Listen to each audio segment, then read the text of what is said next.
I'm joined now by Matt Overmeyer from Denver Mattress. Matt, thank you so much for joining us. Now, you have you personally, yes, you personally have stores. Your company has stores all across the country, including here in Eastern Idaho.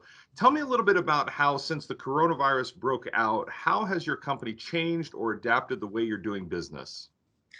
Yeah, I mean it's been a little bit tough in certain markets. We have about 115 retail locations across the country, and some were in shelter in place right away. Others still are not, and still doing business as normal. But we are doing the best we can to adapt. Our employees, some have had to be furloughed, and but others are still out there every day trying to do the best they can. At our factory here in Colorado, we probably 60% of our workforce is still here because we've shifted gears towards making PPE and hospital grade mattresses. So that is something that not everyone's here, but we are still trying to keep our certain people employed that are here so they can provide for their families as well. So let's talk a little bit about this switchover at your production facility. So normally, day to day, you're doing the mattress thing.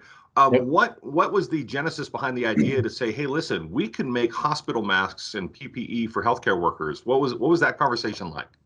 Well, our GM of manufacturing, my boss, he and our owner, I think they were having a conversation and seeing a lot of folks at home making their personal face masks.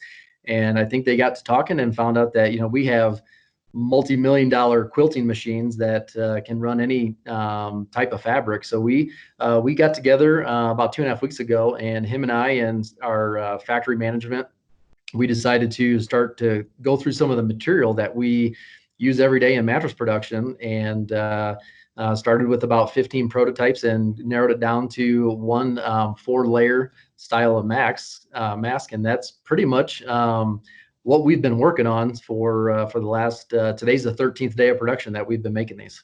Wow. So how many masks can you make, like, per day, per week, and where are those masks being shipped to?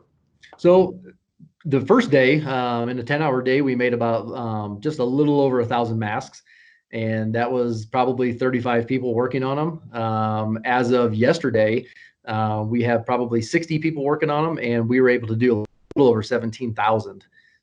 So we've really ramped up our production in a what we feel is a relatively short amount of time. And we had an order, a large order from a local hospital here. They were actually giving the masks out to people that came to visit or people that showed up that weren't feeling well. So they had something over their face that was covering and protecting their staff. And then we had the Denver Coliseum here in town. They're changing over to be a homeless shelter for women and small kids.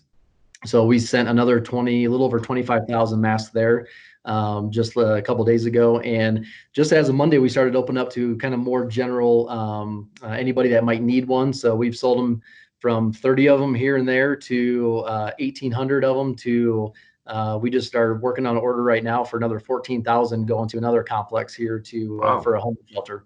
So Wow. they've kind of going all over the place. And we also do have a sister company that actually, that makes the face shield, the clear face shields that you see medical workers wearing. Believe it or not, we had an order for 100,000 of those just was placed yesterday. That's going to be going out to New Jersey. Wow. They're 3D, or they're injection molding the headbands and then attaching the plastic shield or the clear shield. And those will be shipping out here hopefully within the next couple of weeks. Wow, that's awesome. That's awesome. Now, tell me, for our viewers who are watching, tell me how they can get in touch with you for, like, our Idaho Falls Yeah. stores. What are their hours changed? Different way of going about the day-to-day business? Yeah, every store is a little different. Being on the manufacturing side, I'm not quite sure exactly which stores and their hours, but I think some of the stores are doing kind of like a curbside pickup for people that still are able to get out and go pick up their mattress.